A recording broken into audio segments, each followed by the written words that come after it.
अपर्णा यहाँ के गर्दैछ ट्याक्सी बोलाइसक्यो म आउँछु 1 वर्ष अगाडिदेखि finally coming true by mummy हामी ट्याक्सी चढ्यौँ अब हामी बागलुङ बसपास जान्छौँ यति सामान चाहिँ किनौँ अब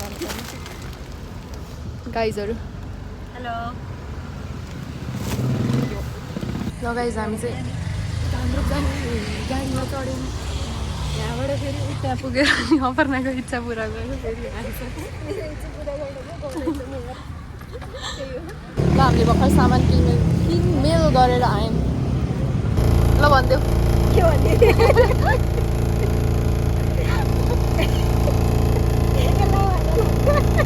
मलाई टक सम्झे भन्नु मान्दैन म अगाडिमा हेरेर भन्छु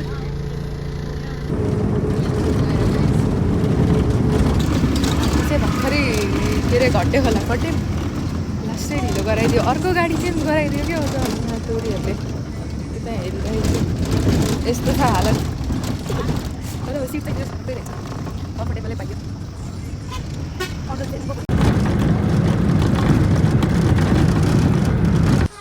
ल हामी चाहिँ अब भर्खरै स्टार्ट गऱ्यौँ हिँड्न बाटो कस्तो छ थाहा छैन छिटै ल्याएर हुन्छ मेरो शरीरको उसमा त छैन कि अघि 1.5 घन्टा थियो स्टार्ट गर्दा अहिले 1 आवर भने खोजेस् हिँड्दै चाहिँ उ त्यो होला हामी एस्टिमेट गरेछौँ होला हो कि एस्टिमेट होइन एस्टिमेट भन्छ र एस्टिमेट त भन्दैन के भन्छ गेस एस्टिमेट त भन्छ र भनेर गेस भन्दैन एस्टिमेट भनेको त मनीलाई भन्छ मिजर गर्नु गेस गरेको भने guess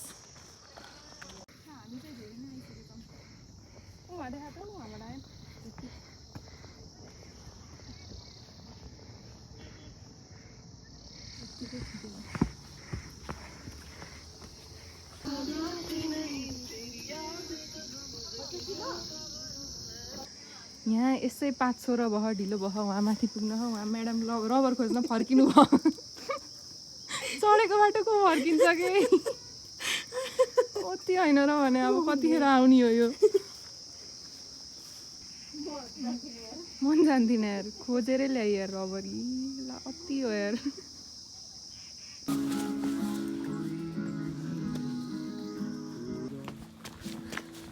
KitKat have a break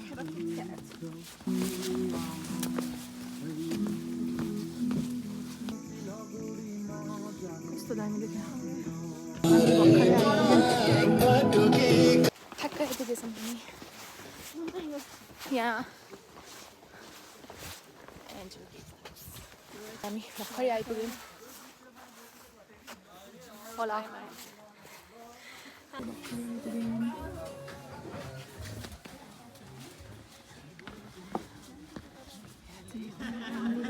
गाउँमा चाहिँ खतरा दिन्छ होला यस्तो खुला चौरी रहेछ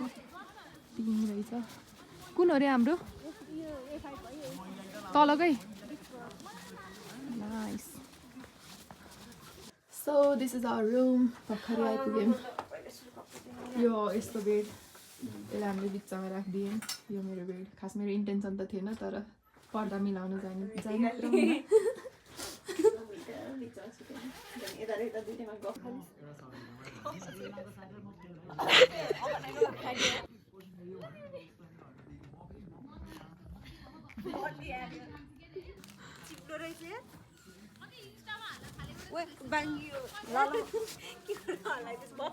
मचाइदियो मेरो कपडा चिप्लो हो कि कस्तो हो र अब त्यस्तो डराएको नखिच त्यही राख्ने हो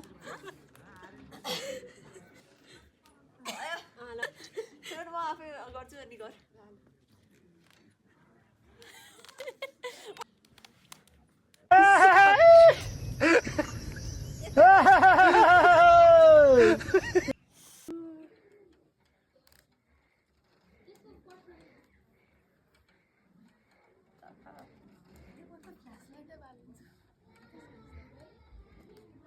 खरै गरेको हुन्छ नि त के अरे यतिखेर ल्याउने थाहा होइन भोक लाग्यो देखिन्न त यार अब त्यो मासु चाहिँ हामी दुईजनाले बाँडेर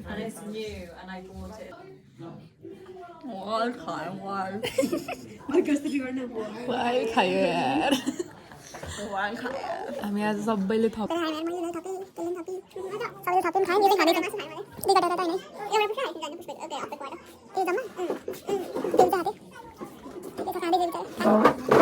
हामी भर्खरै नयाँ रुममा आयौँ सिफ्ट भयौँ त्यो रुममा लाइट पनि भएन चार्जर पनि भएन चार्ज गर्न मिलेन अनि के जुक्ति लायौँ कति सोध्यौँ मल्टिप्लग पनि दिएँ तर भएन त्यहाँको बिग्रेको रहेछ क्या अनि रुम चेन्ज गराइदिएँ अनि पोको पन्तिर बाँधेर अनि त्यसपछि आयौँ होइन एउटा फाइदा चाहिँ के भयो भन्दा मल्टिप्लग पायौँ सबैको फोन चार्ज गर्न पायो फाइदा भयो हामीलाई त्यस ठिकै भयो 1 घण्टा 2 घण्टा कुरेर गर्नु पर्थ्यो एकचोटि पायो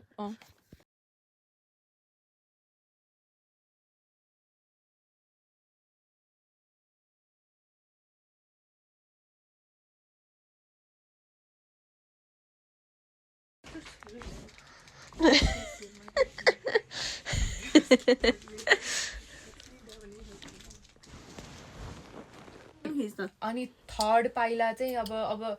पृथ्वी सकियो ब्रह्माण्ड सकियो अब कहाँ राख्ने भन्ने भयो नि त त्यसपछि अब राजाले भनेको थियो माग भनेर आफ्नो वचन त पुरा गर्नु पर्यो अनि अब मसँग भएको सबै सकियो तपाईँले मेरो शिरमा टाउ राख्नु भनेर भनेको होइन त्यसपछि ब्राह्मणले चाहिँ शिरमा पाउ राखेर अनि आऊ पनि समर्पित भयो क्या पछि चाहिँ त्यो ब्राह्मण चाहिँ विष्णु भगवानमा परिणत हुनु भयो अरे अनि विष्णु भगवान छिटा चाहिँ उसले के विष्णु भगवानले अब प्लस के त्यो के भन्छ खुसी हुनेलाई के भन्छ खुसी हुनेलाई के भन्छ प्रसन्न तिमी यस्तो इमान्दार रहेछौ होइन तिमीले भने त्यही पुरा हुन्छ वरदान माग भनेर भने अरे अनि त्यसपछि उसले के भन्यो भन्दा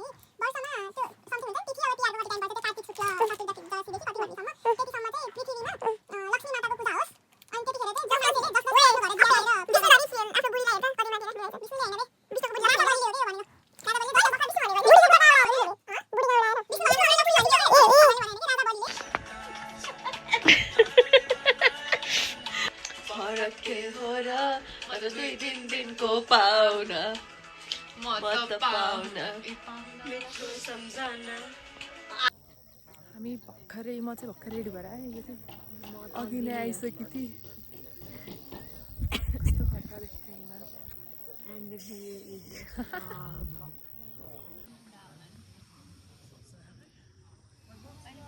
हाम्रो ब्रेकफास्ट आयो ओके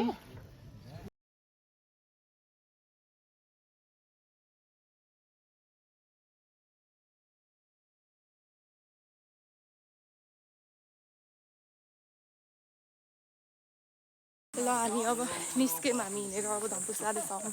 यहाँबाट धम्पुस 40 मिनट लाग्छ अरे अनि त्यसपछि जिप सिप पाइएन भने चाहिँ 4 घन्टा भने कि 3 घन्टा अरे 3-4 घन्टामा हाइवे पुगिन्छ अरे त्यही भएर अब हिँड्यौँ हामी अर्को बाटो यस्तो रमाइलो गरौँ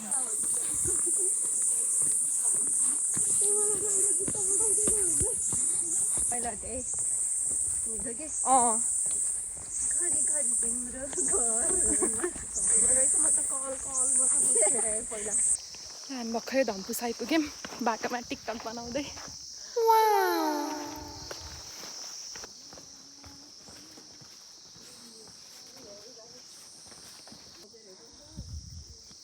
होटलहरू चाहिँ राम्रो राम्रो बनिरहेको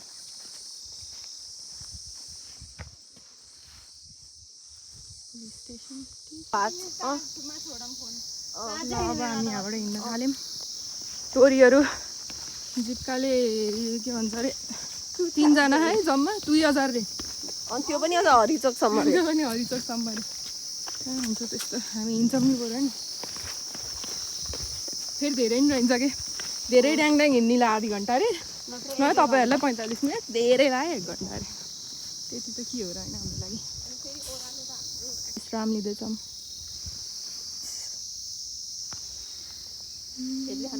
कहाँदेखि कहाँसम्म दुख्यो अरे म त माथि नै देखियो होला नि आधा मात्रै रहेछ घुँडा दुख्छ कि कति होला त अब कति हिँड्यौँ 1:30 आधी घन्टा हिँड्यो 25 मिनट हिँड्यो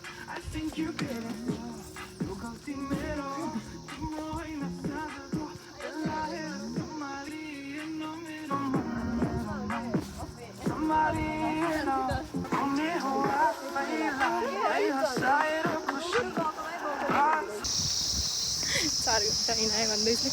हामी भर्खरै घट्टे खोला आइपुग्यौँ बस चढिहाल्यौँ आउने बित्तिकै हुन्छ झन् त्यहाँबाट फेरि अर्को बसमा हामी ट्याक्सी चढेर अब घर जाने भयौँ यहाँ पनि हिँड्न सक्यो भने यहाँ पनि टाइम थियो गाइस हामी घर आइपुग्यौँ भर्खरै छोरीहरू बल्ल बल्ल मलाई 4 घन्टा हिँड्न आएको बिहान कति बजी खाएको त्यसपछि बल्ल